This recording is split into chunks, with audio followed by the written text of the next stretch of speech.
Hello, bonjour. C'est un plaisir d'être avec vous aujourd'hui. On va laisser une petite minute pour que chacun puisse se connecter. Thank you for being with us today. We'll let people sign in. And as you do, I hope that you will take a moment if you would like to get set up with interpretation. This option is provided to you at the bottom of your Zoom account and screen. Please go click on that little globe that says interpretation, choose the language of your choice, and suggest if you wish to have a better listening experience that you choose to turn off the original audio. Alors, bonjour tout le monde, bienvenue.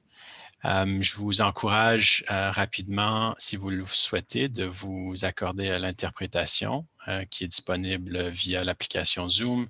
Allez choisir la langue de votre choix et vous pouvez désactiver l'audio original si vous voulez pour une meilleure expérience d'écoute. So my name is Nicholas Moyer. It's a pleasure to be with you today on the second day of our Cooperation Forum. And before I go any further, I do want to acknowledge, as we must, that I am joining you from the city of Ottawa on the beautiful unceded territory of the Anishinaabe Algonquin peoples. And I hope that you know the original peoples of the lands on which you are today. On est joint aujourd'hui pour une conversation avec la sous-ministre pour le Développement international à Affaires mondiales Canada, Leslie MacLean. Elle est titulaire de ce rôle suivant une longue carrière dans la fonction publique. Elle a travaillé dans des départements comme les affaires des anciens combattants, Santé Canada, Pêche et Océan, les services correctionnels, le Conseil du Trésor et Services Canada. And so thank you so much for joining us today, Leslie. Et merci beaucoup, Nick, et bonjour tout le monde. J'espère que vous allez bien. Nick, thank you particularly for the land acknowledgement as we all celebrated National Indigenous Peoples Day yesterday. Oh, thank you. We've spent a lot of time thinking about the implications of recent developments in Kamloops, and wrestling also with our role as a sector when we look at the colonial legacy that has defined, in many respects, how we operate today. So Leslie MacLean has been 1.5 years, maybe a little bit more in her role. It's been a period of intense operational challenges, I think we could all say, in which it's not been easy to meet and exchange with people. I think we've met twice maybe before the lockdowns in person, and everything's been Zoom and phone ever since. It's really it must have been an interesting time to join the department, I have no doubt. And maybe as we get to that and just to get us started, it has really been a period of intense challenge globally. And so on the issues that we all track so very closely, this pandemic has really led to a once-in-a-generation regression on human development indicators across the globe, issues on gender equality, vaccination rates, education, and human rights. Partners have been in crisis around the globe, and the department also has been forced to adapt quickly to many things going on. And there's been a lot of operational challenges, both, of course, for global affairs, but for partners, and focus on staff and duty of care, work modalities, elimination of travel, fundraising implications. I think one of the notable features of the last year has been very close coordination between global affairs and civil society on short-term flexibility and adaptation to different projects. Many of these were quite significant, actually, and to name but a few, some of those touched on staff costs, on repatriation, on volunteer sending programs that had to retool, program shifts also responding directly to COVID. I wonder, Leslie, in your mind, what stands out for you from this period that what we continue to go through, and maybe with working with partners? What also challenges do you think remain? Well, there could be a long list, Nick, but I would start by just reinforcing my appreciation for the opportunity to exchange with you and your colleagues in this format. If I think about the year we've had, We've had so many successes. You as a sector and with your help, we trust global affairs as well in not taking our eye off the ball of the Sustainable Development Goals, recognizing your point, Nick, about what the effect of the pandemic has been as a very unwelcome DC shock to the progress we've been making in health, food security, education, a number of areas. And we've seen how within Canada and around the world, of course, challenges have just gone up with an emphasis on the accentuation of fault lines or vulnerabilities, whether it be in areas like gender-based violence or migration. So if I think, Nick, about the sort of where we all were a year and a half ago when I joined and the collaboration with you and your colleagues in the sector, that for me would be one of my key takeaways about success of the last year, and frankly, a requirement for the go forward strategy. I will reflect for a moment, if I could, just on the feminist international assistance policy. As someone relatively new to the sector, it was very interesting for me joining to understand how much deep and broad collaboration and engagement there'd been to develop that. And so another key takeaway I would share with you from my perspective on the pandemic is the absolute robustness of that as a policy frame to guide our work going forward. No one, when the policy was being developed, would have said, now let's just have a policy frame that is able to withstand a pandemic. Although we all know about epidemic, pandemic, preparedness and readiness, I can't imagine that was a key consideration. And so for me as deputy, one of my key takeaways was the criticality of having a solidly anchored foundation for the policy work and programming work, but that always leans forward, leans to where we want to be, leans to the impact that we want to see around the world of the work. Other thoughts, if I may, on how we pick ourselves up and go forward. I mean, bluntly, we're all here. We've all survived. That's a huge accomplishment for you as individuals. Many of us have had very different family challenges or issues with friends and colleagues. That's been a very grinding and tough component of how we've all worked together.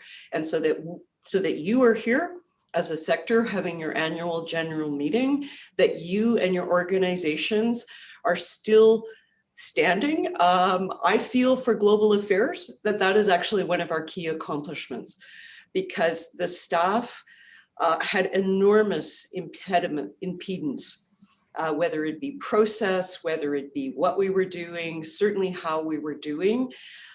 We had a lot of adaptation, and people really showed their resilience and their commitment to cause.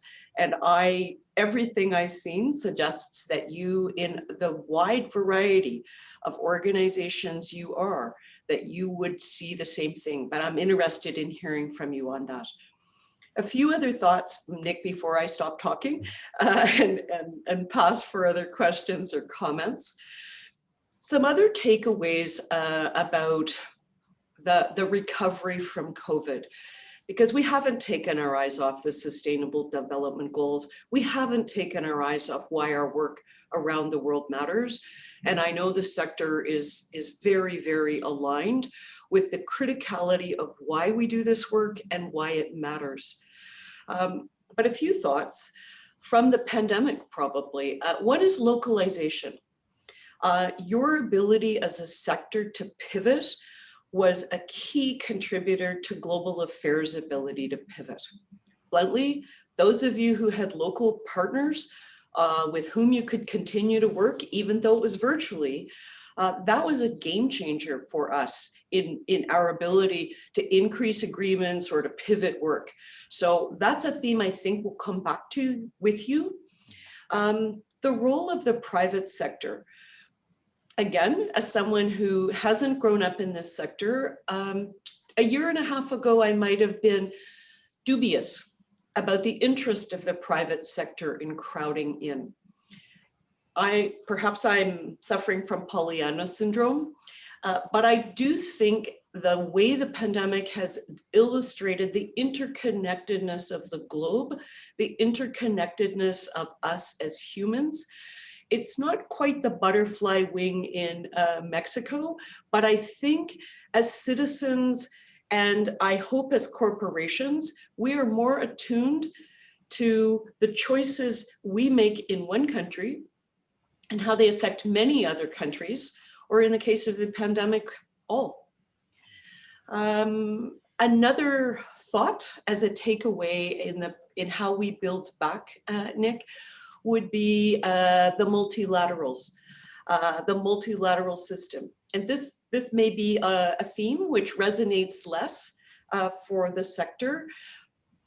I would simply point to the scale of the pandemic and the scale of the global response in things like standing up the COVAX mechanism, and say there are many ways where the value of your sector is absolutely key. But I would simply say I see this as an ecosystem where we want to think very strategically and tactically about how all the pieces fit together. Because you wouldn't be surprised, I trust, by my view, about your criticality to this ecosystem. It isn't just the contribution that you make in public engagement and dialogue. It isn't just the uniquely Canadian value you and your organizations bring on all of the international development issues where you engage: health, food security, education. I won't keep going, but you are also a key part of that inculcation of understanding about that world outside our borders, in our own communities and with individual Canadians. And so I am really proud and happy of the work we have done with you this year. And I think it really challenges us to say, how do we take the best of what we did together, not waste a good crisis, and apply it forward? So Nick, apologies that was such a long answer to such a good, tough question. No, and it's really wonderful to hear you talk about these things, and there you raised a number of topics I hope we'll unpack a little bit further as we exchange throughout. You know, it really has been a period of change and adaptation, and it's valuable to hear your recognition of the role of civil society partners, and as you say, within a constellation of tremendously important different actors that are there all as part of our global response to the pandemic.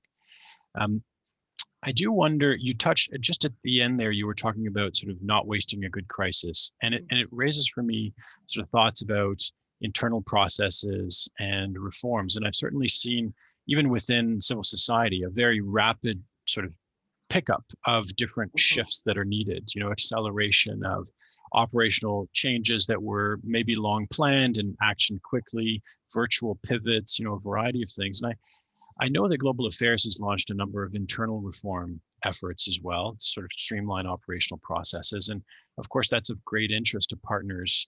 And indeed, some of the existing departmental processes, some of these are legacy processes, are known to have, let us say, not always been as helpful as maybe we'd like in terms of contributing to the pace of progress towards the FIAP's programmatic goals. And I just wonder, over now that you're 18 months into your role, you have a good understanding of sort of departmental priorities. I wonder where specifically you see yourself focusing your efforts and energies within the department over the next 6 months to a year. Are there any changes that we should be expecting or looking for in the community? Thank you so much, Nick. So just to come back to that question of how we work internally, this has been on my radar since I joined the organization, simply because of what you'd call time to market from in another context. So great idea here, agreement in place and partnering beginning to deliver there. I was very struck by the length of the elapsed time. And I think, Nick, your point, which is what is the weight of past process? There is no question that just as the sector is very concerned with best use of scarce dollars, we not only have a stewardship obligation to taxpayers, we have the same obsession. We want to do the right thing for the right reason in the right way. There's also no question we could never have delivered as we did last year if we had simply tried to use our existing processes. So I will not say we blew things up because that implies that there were people who were hurt, but we dug in really hard to say, where can we streamline? Where can we accelerate? Where can we right size our due diligence? And so you would know from the exchanges we've been having through the CFO working group and some of the other exchanges, we are taking very seriously, not just automatically reverting to how we've always done things. There are some things that will remain absolutely critical for us, a human rights lens to the work that we do, a gender-based plus analysis approach to the work that we do, adherence, of course, to the feminist international assistance policy, those things. But what we are genuinely forcing ourselves to do in-house is to say, where we have streamlined, can we step back and ask ourselves the lesson about whether it creates an unbearable financial risk? And how do we right size our tolerance for risk? Many of you have seen the construct that unfolds in government. There's a small issue, it becomes a big story, and then all the controls just amp up through the ceiling. And so one of the ways the sector helps us enormously in our work to ensure probity and public confidence in our spending, many of you are you're just as conscientious about public funds as we are. Of course you are. But the very robust and rapid response when issues of fraud or other concern come up, that's part of helping us defend the work we do together. So Nick, I think we're going to continue the work to streamline, to right size, to really apply the risk lens. But I think there's another part of the streamlining that is, for me, super important. It is the results piece. This is an area that, for me, again, coming in as someone new to this sphere, we are, I think, very able at the project level to enunciate detailed outcomes, expected results, what will be different from a development impact perspective. As some of you may have seen in the recent report we sent you all, we're trying very hard to be transparent with the public about where we work, how we work, and what is different as a result. But I think that ends up being almost a high level result. And I think we still have work to do in the middle. Not just the project level, what is different, not just the high level, but to really translate that for parliamentarians, for Canadians at large, and for our partners around the world. So all of which to say, Nick, we are very serious about applying the lessons learned, not just snapping back to how we used to do things, and being clear-eyed about the level of risk that we will need to take to push development outcome. I know that is very helpful. I wonder, are there any specifics perhaps that are particularly on your radar? I know that, with the Thrive announcements 2 years ago, the department's built an accountability framework and is working on that. I know that, communications and how we do that and engage Canadians is an area of consideration.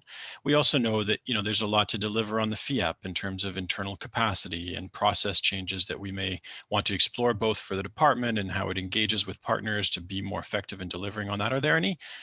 And I think the department's also working on a variety of internal sort of game changer kind of things. Is there anything that stands out for you that, maybe we should be aware of and sort of thinking about? Sure. Thank you for the question, Nick. I think one of the things I've really been trying to focus on with the teams is the question of risk. There are a number of automatisms that get imposed on this space. An assumption that if we are working outside Canada, fraud and corruption risks go through the roof. And so the level of scrutiny, due diligence, monitoring, and so forth needs to go accordingly. I note that as a view from parliamentarians and perhaps from Canadians at large as well. And so for me, calibrating risk and being straight with ourselves, there is no risk-free project. There is no risk-free world. Hiding in your basement in the status quo has just a different set of risks. And so I'd go back, Nick, to my comments about just being clear-eyed about risk. I think some or maybe all of you have been briefed as well on the work that's underway on the partner-based approach. And this is not about saying we're friends with and we're comfortable with some and not with others. We're simply trying to reflect on the experience, the capacity, and the results in a way that can be transparent and frankly able to be defended and rationalized, because that's part of our day job. And so if your organization has been working with global affairs or other federal government departments for 30 years and doing great work and delivering results, why would we treat you as if we'd never seen you before and you were 3 people working somewhere who were going to do very interesting and novel work? So we're really trying to, Nick, find those game changers that you spoke to that are about understanding where we're trying something novel and where we may want to do something that is smaller and more experimental, and accepting that that comes with a different level of risk than we would traditionally have in the grants and contribution space. I would also take a moment just to talk about innovative financing. This has been so tough for us as an organization. I've worked in a number of federal departments with grants and contributions programming. The complexity, the intricacy of this space is unlike anything I've seen in other federal programs, quite frankly. So intellectually, the repayable space, crowding in the private sector, these are all things that intellectually make lots of sense, but this has been an area where we've really been focusing to try to sensitize not only ourselves, but frankly, the larger federal government apparatus. If you want us to do innovative policy things, it doesn't work like the other space. So I will share with you something that I'm sure you've all intuited, that due diligence doesn't only come from GAC, we get it from others in our federal family. And that one has been some tough sledding. Anyway, I'll stop there, Nick, because I'm giving you awfully long answers to your good questions today. No, but it's interesting to hear you come back to risk. And certainly, risk is often used, in any governance space as a way to sometimes limit progress or slow things down, and to be able to sort of highlight risk is with an intention to manage that risk, sort of recalibrate and see what can come of it is, I think, very welcomed. And I know many will be engaging in the partner-based approach sort of consultation and development process, and certainly that holds promise. And I know many will be interested in engaging with that. Now, of course, the last year has also brought to the surface some fundamental strategic questions for our sector. We were already committed to making progress on the prevention of sexual exploitation and abuse in 2018 and 19, but we've also since awakened to our collective duty in the fight against systemic racism. We've recognized that we can no longer hide behind our colonial legacy that defines our theories of change and sector structures that continue to perpetuate a sort of north-south power imbalance, which really does, in many respects, disempower the very communities our sector seeks to support. In this area, our sector's been confronted with its own values and really recognizing the need for change and to do so quickly. And from where I sit, I have to say, in the discussions I participate, I see that commitments to localization, to decolonizing our work, is growing within organizations, and in some cases very quickly. In fact, I would say the change is very much afoot. And sector leaders are pushing for these changes within their organizations. Collectively, they're working on them through, on the case of the anti-racism side, the development of anti-racism cooperation hub. We're looking at a localization accelerator and other similar exercises. But the fact is that there's no denying that Canada's single biggest international cooperation actor is our government. It's Global Affairs Canada. And it would be pretty straightforward to argue that its practices and procedures, its priorities are possibly the single most influential set of parameters that our present international cooperation sector has in Canada. And so I wonder, with all these sort of issues rising to the fore, how do you think about these issues? How is the department starting to wrestle with these sort of big strategic potential shifts that need to be made? And how are you examining this? And then maybe as a second part, how can our sector engage effectively in those shifts that are to come? Thank you so much for the questions, Nick. They're very thought-provoking. And I would sort of have two streams of response, and one is within the global affairs construct. And I think in Canada, we can tend to be smug, to coast, to say, we're Canada, yay. You may recognize I'm in my office, flag, etc. And we're good people, we're a good country, we welcome others, we make space. But Black Lives Matter, in my neighborhood in downtown Ottawa, it was also Indigenous Lives Matter. I think it's a profoundly unsettling and difficult and important moment for us within global affairs. The last year of discussion on anti-racism, on discrimination, on bias, on representation, how can we not take this seriously as an organization? We must, as individuals, as professionals, as colleagues, as Canadians. And I guess my own view on this is that if we are not uncomfortable from time to time, we're probably not trying hard enough. We're not moving the markers enough. And the question that I've had for our development and humanitarian staff, how does the work and thinking we're doing inside global affairs apply to the development and the humanitarian work that we are collaborating with others around the world? And Nick, I'll go back to what is for me a key at the heart of this issue. It's about power. Who's got power?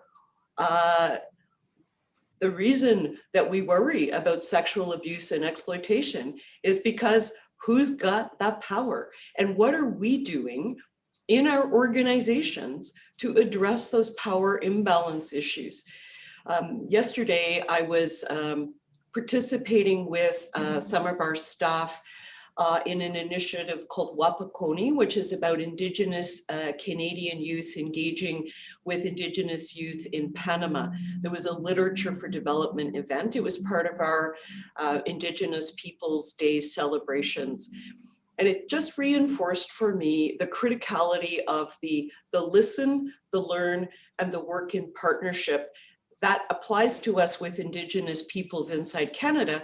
I would argue it applies absolutely to our development space and addressing those traditional north-south power imbalance issues. So I was so pleased to get an early readout on your exchange with Minister Gould in this space yesterday. You would have seen her passion, her desire for us to drive forward on these issues as they affect our organization, but equally our work around the world. Coming to the bottom line, Nick, I think our ability to collaborate in this space is going to be very much important and appreciated. I suspect we've got lessons learned and our ability to be candid and share them, our ability to share tools that might be helpful. There are, I think, a number of very practical things we can do and just learning to be comfortable with not being comfortable.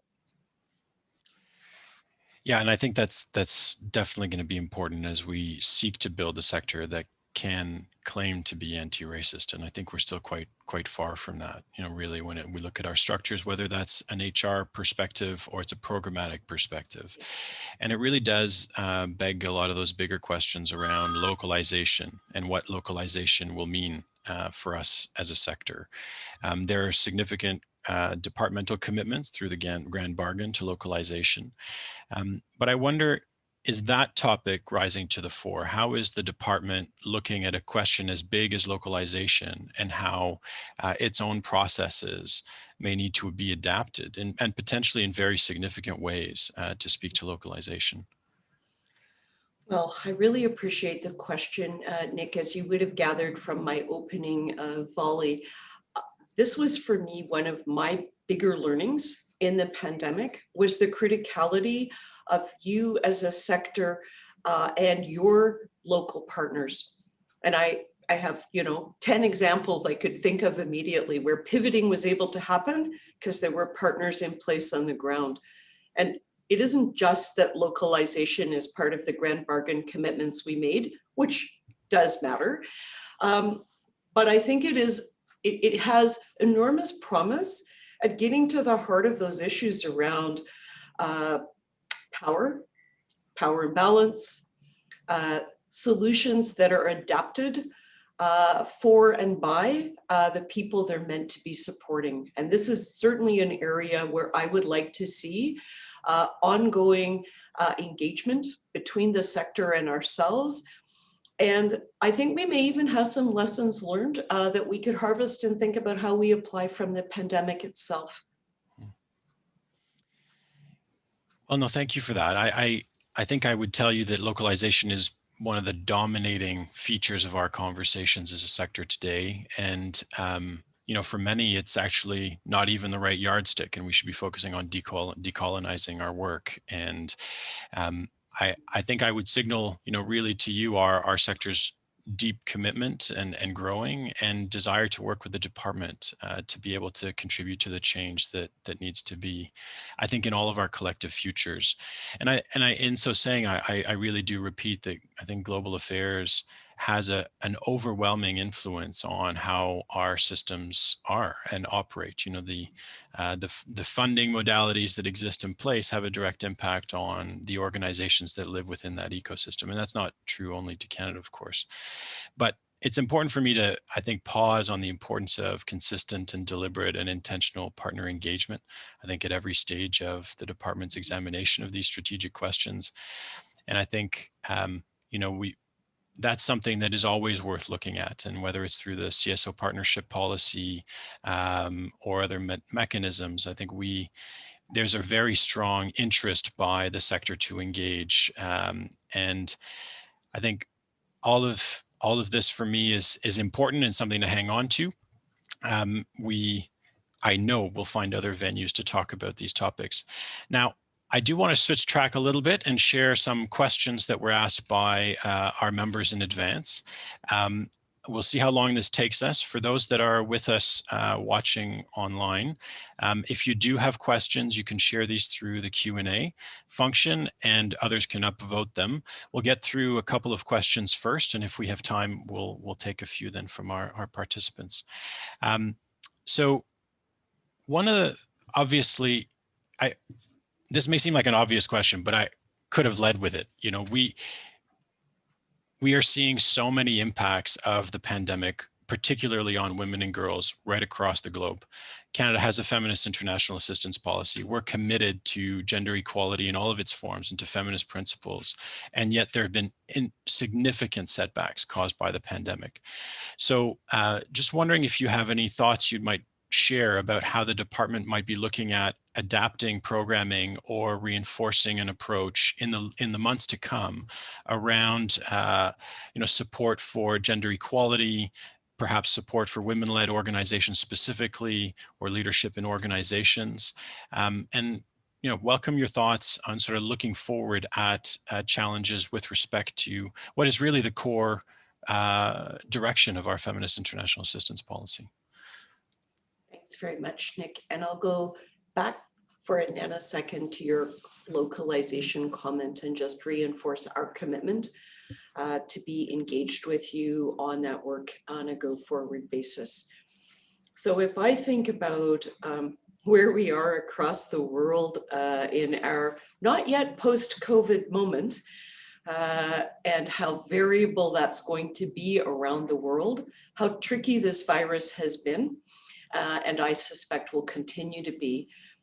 There's no question for me that if I had the chance to speak to those who have the keys to the purse strings, I would be the most shameless advocate to say, we are doing fantastic work, and if we want to build back better around the world, it will take more resources. You would have seen, and I would have seen your comments about the budget 2021 decisions. And so you know that we have had respite and support, and obviously I will leave to you the comment on adequacy, but I would simply say we will always welcome more. I think this is also where stock taking on where we are on implementing the feminist international assistance policy is important.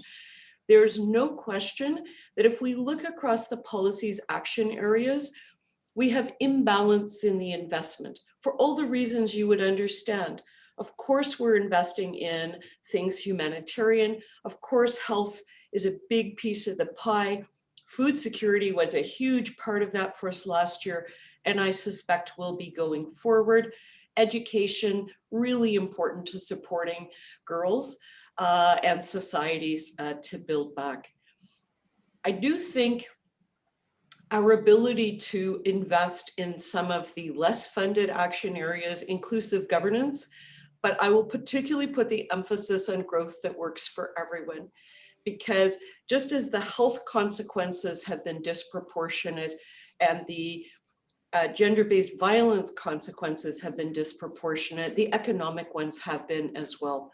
And so I don't know what the future holds for the next 6 to 18 months in terms of funding and so forth. I do know, Nick, that we're going to be continuing to dig in on assessing what is the exacerbation of gaps that the pandemic has provided. And last year, we were very active with your support in pivoting a great deal of programming to respond to the immediate health, education, and food security priorities.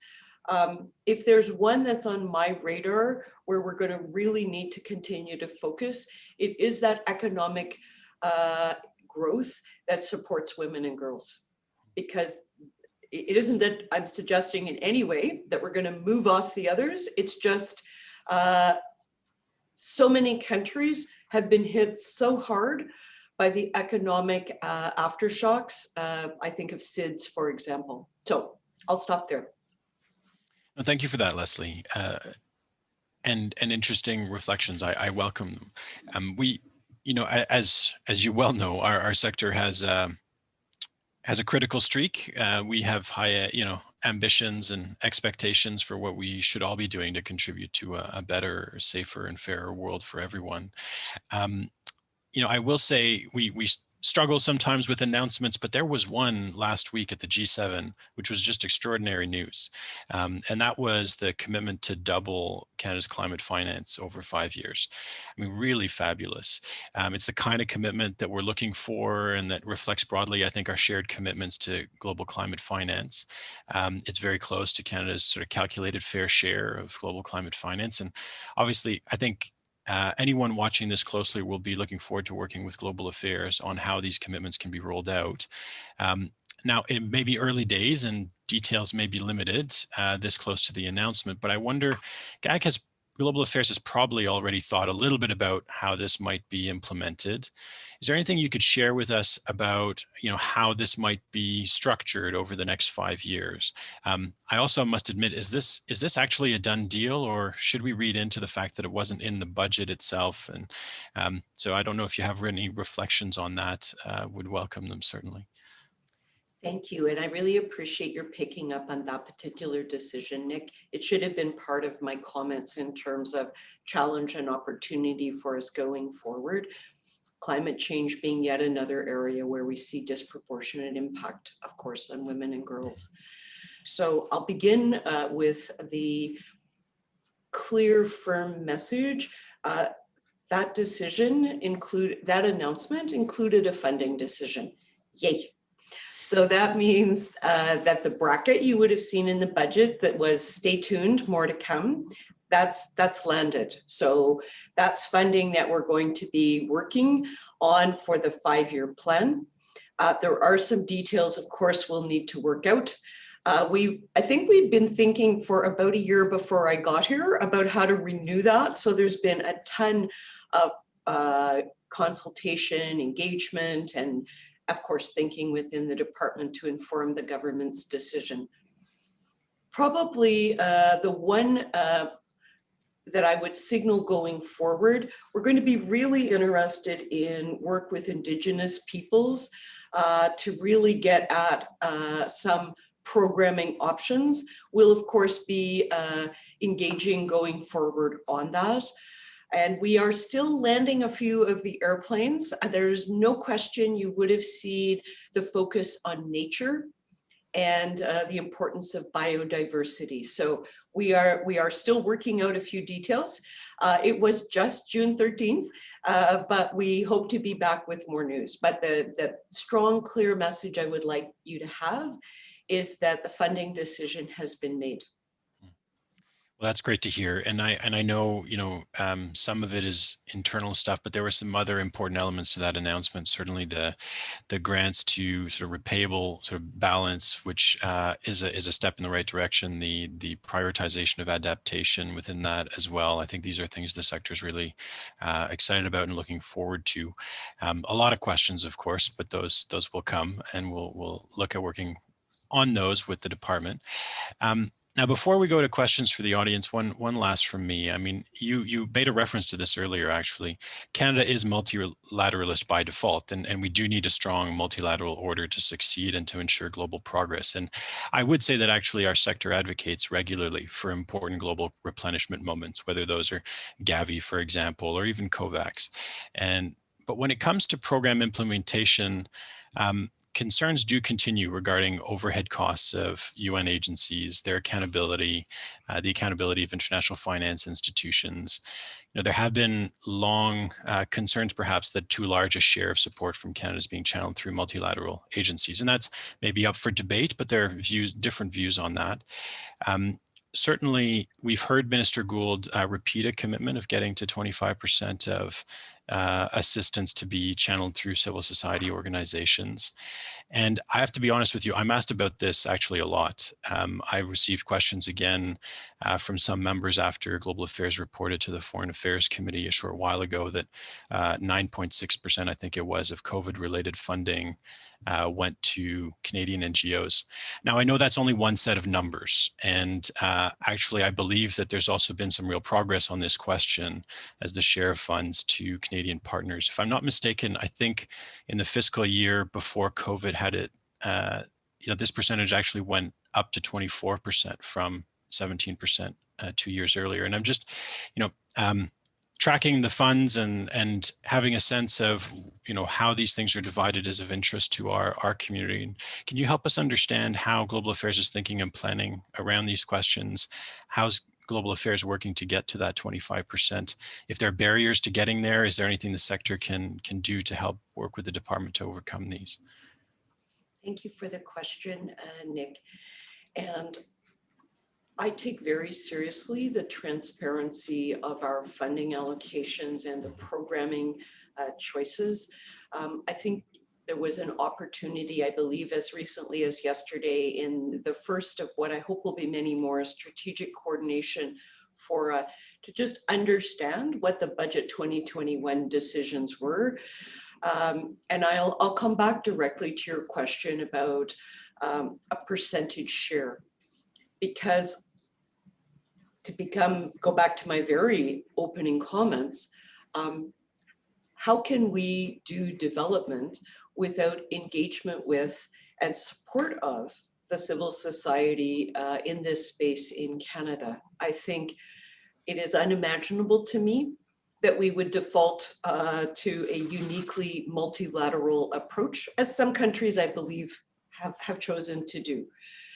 And so it is also where I would note that there are times where we are able to and do work actively with you in this space. I was actually quite surprised in last year's efforts to pivot and add more COVID funding. Some of you literally had to tap out.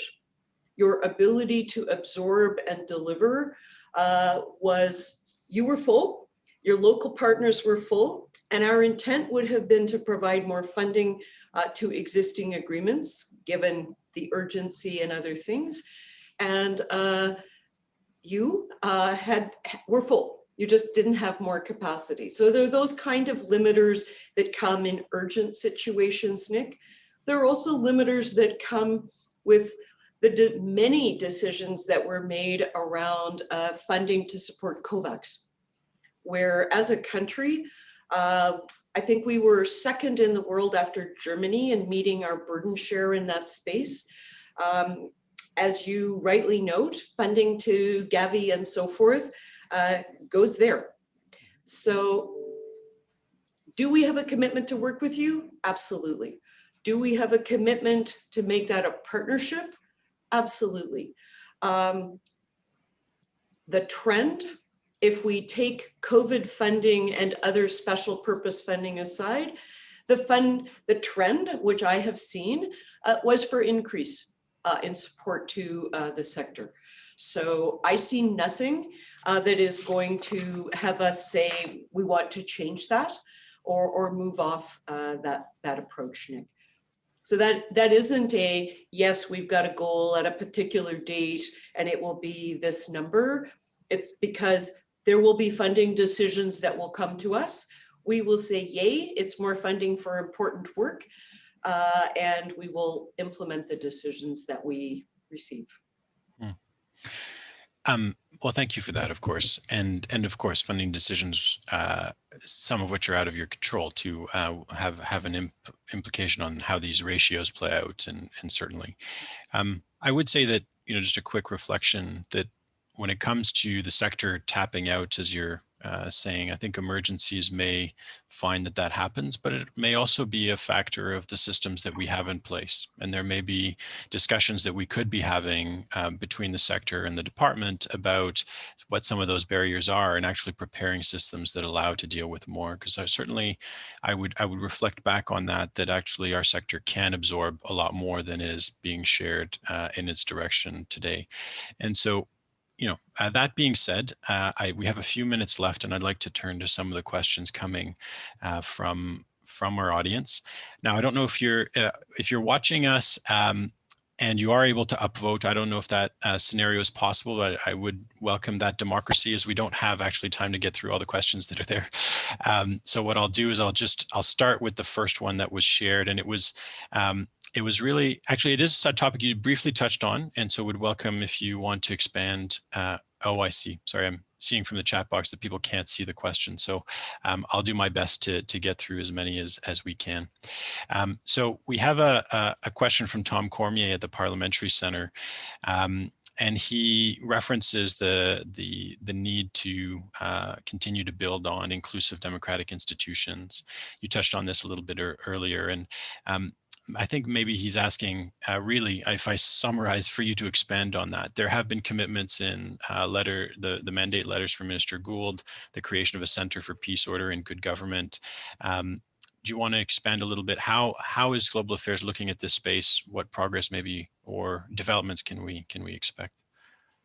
Thanks very much. So yes, I will note the mandate letter commitment to a forward path on a Centre for Peace, Order and Good Government that's in Minister Garneau and Minister Gould's letter. The pandemic didn't help us advance that with great rapidity, as you may have noticed. One of the things we have been doing at the same time is a bit of stock taking on the inclusive government space. governance space rather, and just what kinds of things are we doing and where are we doing them? And frankly, what kind of results are we having?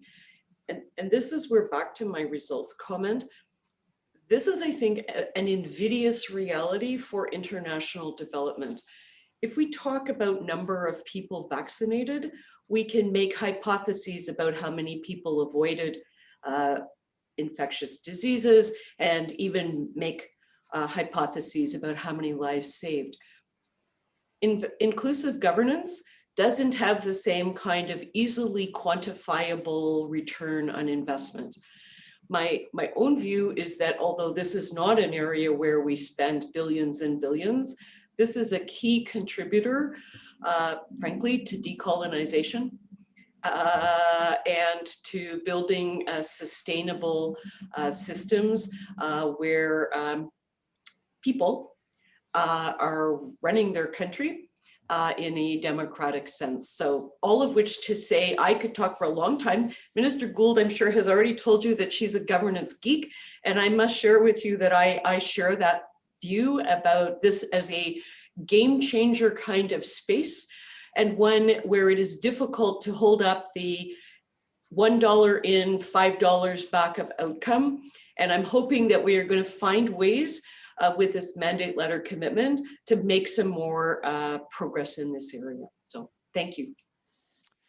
No, thanks for that. Canada has a long history of supporting democratic governance, and as we see the pressure on democracy globally, this certainly is elevating itself as an issue that sort of warrants all of our attention, I believe, as we pursue human rights and democratic engagement as one of the values of our international engagements. I will acknowledge that we have a comment that has been coming. Now it's been, some people are figuring out how to upvote. I guess now it's possible. So we have a comment from Inter Pares, a comment and a question saying that some of the observed limitations in accepting COVID funding were related also to the accompanying bureaucratic burden that came with those. Some of them often significant, despite adding to existing contribution agreements. And asking then if there are high-level conversations within global affairs about introducing more flexibility into humanitarian and responsive funding, particularly to enable the work of development partners that have local reach and access. This might also speak to the humanitarian peace and development nexus. I don't know if you have any thoughts or reflections on that. So thanks very much for the question. I might start by making very clear my comment about tapping out was not meant to be a criticism. And I do understand that despite a lot of work within global affairs to streamline things, there's still a receiving end burden. And I would come back to the humanitarian development nexus. This is an area, Nick, where you and I've had what I describe as a preliminary conversation with more to follow with the sector. I suspect that as part of the lessons learned for us around the world, we will be asking ourselves, how are we equipped for the next crisis? How do we address issues of surge capacity? How do we address issues of flexibilities? For those of you from outside, you might not know, global affairs, you would know that we received more money in 2021, and we were succeeded in flowing it all to you and other organizations. There was double the volume of project approvals for global affairs staff, with no increase in resources, and frankly, the considerable impedance that we've all had as we've adapted to working online. So we're very seized with that particular issue, Nick. It's why we're feeling quite resolute about not wasting a good crisis and applying the lessons learned, and the views of the sector will always be welcome in those reflections. Well, I can, of course, encourage that those continue. We certainly will want to engage with the department as you explore what to retain from, the crisis period and how that can be sort of carried forward. There's always a shared appetite for, increased effectiveness in our shared work. we're going to have to wrap up, but I'll share another comment that is in our Q&A.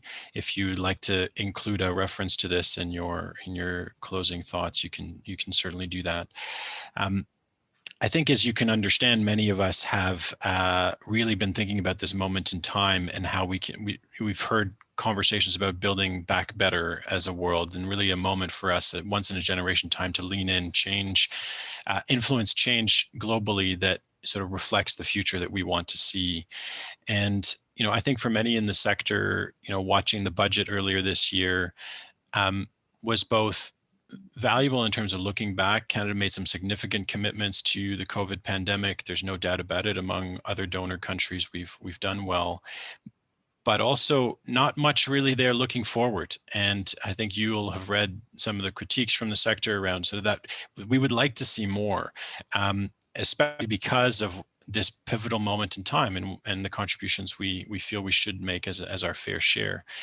But it does leave then with questions, and knowing that the budget process isn't one that you control, but it does leave then with questions about how are we looking at a recovery plan? How are we looking forward? And what adaptations are we going to make to really be leaning into that change we want to see? And I think that just, you can reflect on that. And I just want to, because I'll leave you the final word, Leslie. It always is a pleasure to speak to you. And I know that there's a lot to come. And I know this question, as many others, are hopefully going to be the topics of many exchanges that we're going to be having as we try to explore what this future looks like. So final thoughts perhaps on that, or anything else as we wrap up? Well, very quickly, thank you so much for this amazing opportunity to exchange with you and your colleagues this morning, Nick. I'd love to be in a room with you all, but not today. If I think about the longer term trajectory, I think this is going to be a really important issue for us all. Time limited decisions are understandable in a context where the government is thinking through its overall fiscal posture, the posture of the world. How do we build that sustainable recovery path? I do think the case against the sustainable development goals remains a common cause, and I would welcome the sector in continuing to support long-term thinking and long-term action in this space, Nick. We are animated advocates behind the scene with our colleagues at Finance, Treasury, and elsewhere. And we will, of course, always faithfully implement the decisions we receive. But I do think the last year has shown us that by being together, we are much more than the sum of our parts. It's been an extraordinary year of collaboration. And so I guess the question I pose myself, how do we go forward in that same collaborative way, focusing on the big pieces? What are the key factors that we need to work to align ourselves on to continue to move the markers to help the poorest and most vulnerable around the world? So thank you to all of you for the work you've been doing. It's inspiring. It gives me hope. It gives me joy. Yes, and we all find inspiration in our work, and it's really a pleasure to speak to you today, Leslie. I know that we all look forward to a chance when we can actually all be in the same room. Hopefully that day comes not too far away, but it actually reminds me of how privileged we are in Canada that we can actually be contemplating such a thing, that many other countries still are not. There is so much work for us all still to do together, and I think with that principle of us being in it together, there's a lot that we can do. And so I look forward to those conversations with you and with colleagues at the department, as I know everyone in our sector does. So thank you for your time. To participants, I want to just remind you that our AGM will start in an hour. You should have separate links and access to join.